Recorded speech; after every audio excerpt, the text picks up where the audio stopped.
Hello friends, मैं अमित भारद्वाज आप सभी का एस्टूडर्स एकेडमी के लाइव प्लेटफॉर्म पर हार्दिक स्वागत करता हूं।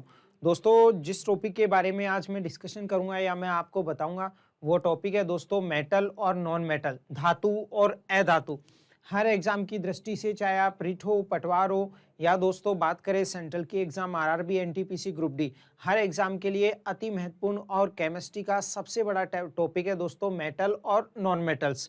ठीक है, जितने भी एलिमेंट्स इस ब्रह्मांड के अंदर विद्यमान है दोस्तों, उन सभी एलिमेंट्स को अलग अलग टाइप के एलिमेंट्स में डिवाइड किया गया है। ठीक है, जैसे अपन बात करें तत्वों की, तो तत्वों को तीन भागों में विभाजित किया जाता है, धातु, अधातु और उपधातु।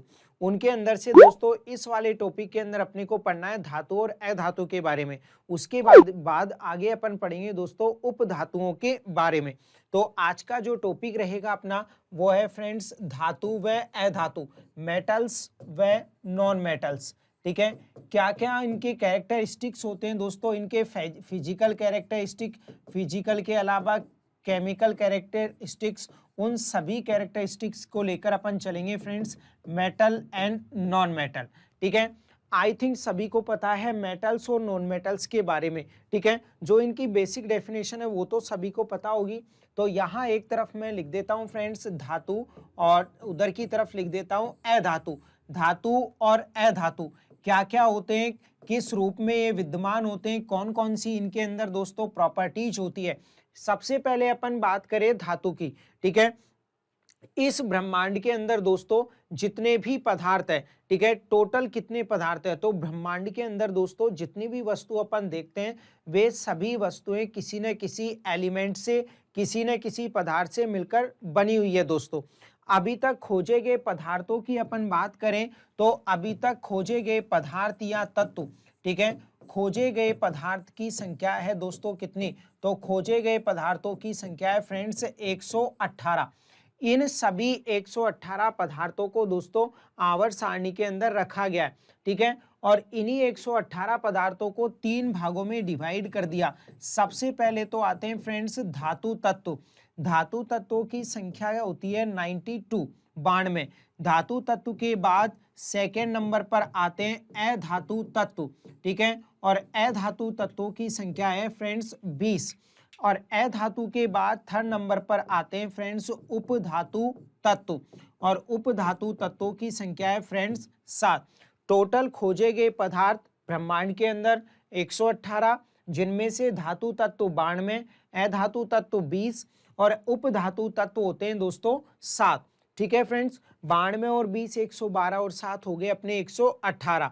ठीक है दोस्त, अब दोस्तों इन तत्वों को तीन भागों में जो डिवाइडेशन किया है वो उनकी फिजिकल प्रॉपर्टी, ठीक है, उनके भौतिक गुण, साथ में इनके रासायनिक गुण के आधार पर इनको तीन भागों में डिवाइड किया है। जो भाग मैंने आपको यहाँ पर बताए पदार्थों के, धातु, अधातु और उपधातु, कौन कौन से उनके वो भौतिक गुण है, कौन कौन से रासायनिक गुण हैं जो एक दूसरे को भिन्न करते हैं। जैसे धातु के अंदर कुछ अलग प्रकार का भौतिक गुण है, लेकिन अधातु के अंदर अलग प्रकार का भौतिक गुण है।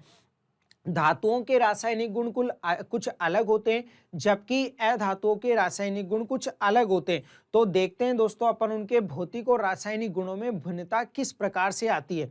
तो एक तरफ मैं मेंशन कर देता हूं फ्रेंड्स धातु मेटल्स, ठीक है, और दूसरी तरफ लिख देते हैं अपन अधातु नॉन मेटल्स। धातु हो गया मेटल्स और अधातु हो गया अपना फ्रेंड्स क्या, non metals. Metals and non metals. देखते हैं फ्रेंड्स, धातु की अगर अपन बात करें तो सबसे पहले धातुओं के अंदर अपन गुण लेते हैं फ्रेंड्स कौन सा, अवस्था। ठीक है, अवस्था की जब अपन बात करते हैं फ्रेंड्स, तो अवस्था के अंदर बात करें तो धातुओं की जो अवस्था होती है वो अवस्था होती है ठोस अवस्था। जितनी भी फ्रेंड्स धातुएं हैं इस ब्रह्मांड के अंदर वो मेनली पाई जाती है ठोस अवस्था के अंदर। लेकिन फ्रेंड्स यहाँ पर कुछ एक्सेप्शंस है। एक्सेप्शंस का मतलब यहाँ पर कुछ अपवाद है। अपवाद के अंदर दोस्तों मैं बात करूं तो अपवाद के अंदर पारा एकमात्र ऐसा धातु तत्व होता है जो पाया जाता है द्रव अवस्था में। पारा एकमात्र ऐसा धातु तत्व जो पाया जाता है द्रव अवस्था में, जबकि सभी धातु तत्व विद्यमान होते हैं ठोस अवस्था में। पारे के अलावा अगर बात करें दोस्तों सीजियम, पारे के अलावा सीजियम, सीजियम के साथ आता है दोस्तों गैलियम, सीजियम, सीजियम के साथ गैलियम। ये दोनों भी फ्रेंड्स किस अवस्था में पाए जाते हैं? ये दोनों पाए जाते हैं दोस्तों किस अवस्था में? कमरे से अधिक ताप पर थोड़े किस अवस्था में होते हैं? द्रव अवस्था में। लिख देते हैं अपन यहां पर, कमरे से अधिक ताप पर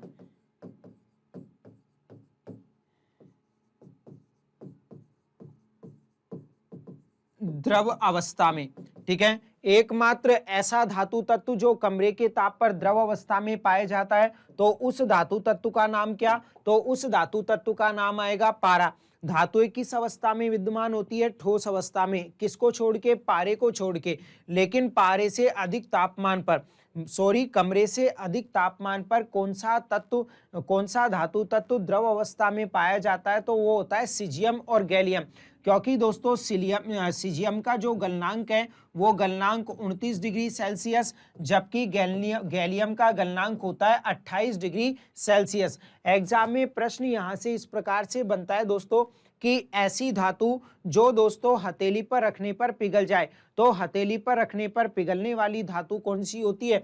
तो उस धातु का नाम है गैलियम। अगर ऑप्शन में आए गैलियम, सीजियम, पारा या कुछ और, तो आपको फर्स्ट प्रायोरिटी देनी है दोस्तों कौन सी? गैलियम को देना है। ठीक है, गैलियम अगर ऑप्शन में नहीं है तो उस कंडीशन में आपको क्या देना है? सीजियम को देना है। पारे को आपको टिक नहीं करना, पारे तो वैसे ही कमरे के ताप पर कौन सी अवस्था में? द्रव अवस्था में। लेकिन गैलियम का गलनांक बिंदु होता है 28 डिग्री सेल्सियस और एक स्वस्थ व्यक्ति के शरीर का टेम्परेचर होता है 27 डिग्री सेल्सियस। तो जैसे ही दोस्तों आप पारे को, सॉरी, गैलियम को आप रखते हो हथेली पर, तो गैलियम क्या करना प्रारंभ कर देगी? गैलियम पिघलना प्रारंभ कर देती है। तो वह धातु जो हथेली पर रखने पर पिघल जाए उसका नाम है गैलियम। और गैलियम के बाद आता है सीजियम। दोनों ही दोस्तों कमरे से अधिक ताप पर क्या होती है? द्रव अवस्था में पाई जाती है। जबकि फ्रेंड्स अपन बात करें किसकी? अगर बात की जाए अधातु की, तो अधातु विद्यमान रहती है मेनली गैसीय अवस्था में। ज्यादातर अधातुएं गैस अवस्था में पाई जाती है। लेकिन अधातुओं के अंदर भी आता है फ्रेंड्स क्या? एक्सेप्शंस आता है, अपवाद आता है। और अपवाद के अंदर आ जाता है फ्रेंड्स ब्रोमीन आ जाता है। ब्रोमीन मीन्स क्या? Br। Br एकमात्र ऐसी अधातु होती है, Br एकमात्र ऐसी अधातु होती है जो कमरे के ताप पर किस अवस्था में होती है? द्रव अवस्था में। तो कौन कौन से प्रश्न बने? एकमात्र धातु जो द्रव अवस्था में पारा, एकमात्र अधातु जो द्रव अवस्था में पाई जाती है ब्रोमीन। ठीक है, वह धातु जो कमरे से अधिक ताप पर द्रव अवस्था में बदल जाए सीजियम और गैलियम। ठीक है, इसके अलावा दोस्तों अधातुओं के अंदर और एक्सेप्शंस आते हैं। कौन कौन से? एक आता है दोस्तों आयोडीन, आयोडीन के साथ आता है दोस्तों फास्फोरस, आयोडीन, फास्फोरस, फास्फोरस के साथ आता है दोस्तों सल्फर। ये तीन ऐसी अधातुएं होती है जो पाई जाती है दोस्तों किस अवस्था में? ठोस अवस्था में। ये बात भी आपको ध्यान रखना है। अधातु मेनली गैस अवस्था में विद्यमान रहती है, जिनमें ब्रोमीन द्रव अवस्था में, बाकी आयोडीन, फास्फोरस, सल्फर ये किस अवस्था में होते हैं? ठोस अवस्था में। आप बात करें अगर दोस्तों ऑक्सीजन, सल्फर की, तो ऑक्सीजन, सल्फर, नियोन ये सब दोस्तों किस अवस्था में मिलती है? ये मिलते हैं दोस्तों गैस अवस्था में। लेकिन कुछ अधातुएं ऐसी है जो ठोस अवस्था में पाई जाती है। कौन कौन सी है? आयोडीन है, फास्फोरस है, सल्फर है। ठीक है, आगे चलते। अगले अगर अपन बात करें अगले कैरेक्टरिस्टिक की दोस्तों, तो अगला आता है दोस्तों आपका आघात वर्धनीय का गुण। धातुओं के अंदर गुण पाया जाता है आघात वर्धनीय का। कौन सा गुण होता है? आघात वर्धनीयता का गुण पाया जाता है। अब आघात वर्धनीय को इंग्लिश में कहा जाता है मैलेबिलिटी। कौन सा गुण कहा जाता है फ्रेंड्स? मैलेबिलिटी कहा जाता है। मैलेबिलिटी का मतलब क्या होता है? जब आप किसी भी पदार्थ पर हथियार से, हथौड़े से वार करते हो, तो उसकी लंबाई में, उसके आकार में, उसकी संरचना में अगर परिवर्तन होता है, तो इस प्रकार के गुण को कहा जाता है आघात वर्धनीय। फॉर एग्जाम्पल, जैसे ये कुछ धातु का बना हुआ तत्व है, पदार्थ है, और इस पर मैं हथौड़े से वार करता हूं, तो इसकी लंबाई, इसके आकार में अगर कुछ चेंजेज आ रहा है, तो इस प्रकार के गुण को बोला जाता है आघात वर्धनीयता का गुण। तो जो आघात वर्धनीयता का गुण होता है वो विद्यमान होता है दोस्तों किसमें, वो विद्यमान होता है धातुओं में, जबकि अधातुओं के अंदर फ्रेंड्स आघात वर्धनीय का गुण विद्यमान नहीं होता फ्रेंड्स। नेक्स्ट आगे चलते, धातुओं के अंदर दोस्तों गुण पाया जाता है फ्रेंड्स किसका, तन्यता का गुण पाया जाता है। किसका गुण पाया जाता है, तन्यता का गुण पाया जाता है किसके अंदर, धातुओं के अंदर। और तन्यता को इंग्लिश में बोला जाता है दोस्तों डक्टाइल। तन्यता को इंग्लिश में कहा जाता है डक्टाइल। तन्यता का मतलब होता क्या है, तन्यता का मतलब दोस्तों जब आपने किसी भी पदार्थ को हाथों से खींचा और दोनों हाथों से खींचा तो अगर उस पदार्थ की लंबाई में परिवर्तन हो जाए तो इसी प्रकार के गुण को कहा जाता है तन्यता। किसी भी पदार्थ को इजीली हाथों से खींचने पर वो खिंच जाए तो वही गुण कहलाता है दोस्तों तन्यता। तन्यता और आघात वर्धनीय दोनों का गुण होता है धातुओं के अंदर, जबकि फ्रेंड्स अधातुओं के अंदर ना तो आघात वर्धनीयता का गुण होता ना ही किसका गुण होता है, तन्यता का गुण होता है। आपको ये याद रखना है दोस्तों। आगे की तरफ अपन चलते हैं दोस्तों। अगर सर्वाधिक तन्यता की अपन बात करें तो सर्वाधिक तन्य कौन सी धातु होती है, तो सर्वाधिक तन्य धातु होती है फ्रेंड कौन सी, सर्वाधिक तन्य धातु होती है सोना। ठीक है, तो एग्जाम में यहां से प्रश्न बने सर्वाधिक तन्य धातु कौन सी, सोना। सबसे ज्यादा तन्य कौन होता है, सोना होता है। सर्वाधिक लंबाई में किसको बदला जा सकता है, सोने को बदला जा सकता है।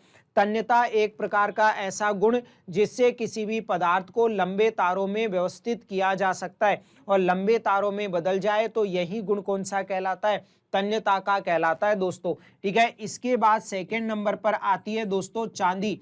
ठीक है, ओरम कह दो, सोना कह दो, बात एक है। सेकंड नंबर पर आती है चांदी। रजत, रांगा, सिल्वर सब चांदी के नाम होते हैं। अगर चांदी की अपन बात करें फ्रेंड्स तो 100 मिलीग्राम चांदी से 100 मिलीग्राम चांदी से दोस्तों कितना लंबा तार बनाया जा सकता है, तो 100 मिलीग्राम चांदी से 200 मीटर तक का लंबा तार जो है वो बनाया जा सकता है। आगे चलते हैं, अधातुओं के अंदर कौन सी कैरेक्टरिस्टिक्स होती है, तो अधातुओं के अंदर गुण पाया जाता है दोस्तों भंगुरता का। भंगुरता का मतलब होता है ब्रिटलनेस। ठीक है, भंगुरता का मतलब होता है ब्रिटल। जब आपने किसी पदार्थ पर हथौड़े से वार किया है, चोट कर रहे हो आप, ठीक है, और चोट करने के बाद अगर वह पदार्थ बिखर जाए तो इसी प्रकार के गुण को बोला जाता है भंगुरता। भंगुरता विद्यमान होती है अधातुओं में, जबकि धातुओं के अंदर गुण पाया जाता है तन्यता और आघात वर्धनीय का। अभी तक अपन ने 3 डिफरेंसेस पढ़े हैं दोनों के अंदर। फर्स्ट अवस्था पढ़ी है, धातुओं की अवस्था ठोस अवस्था, द्रव अवस्था में एकमात्र धातु पारा, कमरे से थोड़ा अधिक ताप पर सीजियम और गैलियम द्रव अवस्था में, अधातु विद्यमान होती है गैस अवस्था में, ब्रोमीन द्रव अवस्था में, लेकिन आयोडीन फास्फोरस सल्फर विद्यमान होता है ठोस अवस्था में।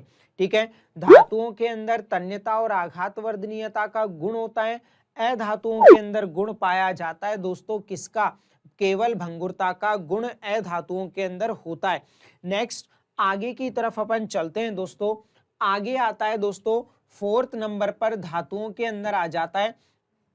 धातुओं की अपन बात करें तो धातु जो होती है वो इलेक्ट्रॉन का दान करती है। क्या करती है दोस्तों, धातुएं इलेक्ट्रॉन का दान करती है, यानी धातुएं प्रदर्शित करती है दोस्तों कैटायन का। ठीक है, धातुएं क्या काम करेगी, धातुएं काम करेगी कैटायन का। जबकि जो अधातुएं होती है फ्रेंड्स वो अधातुएं इलेक्ट्रॉन को करती है फ्रेंड्स क्या, इलेक्ट्रॉन को ग्रहण करती है। और जो इलेक्ट्रॉन को ग्रहण करते हैं वो काम करते हैं किसका, वो काम करेंगे एनायन का।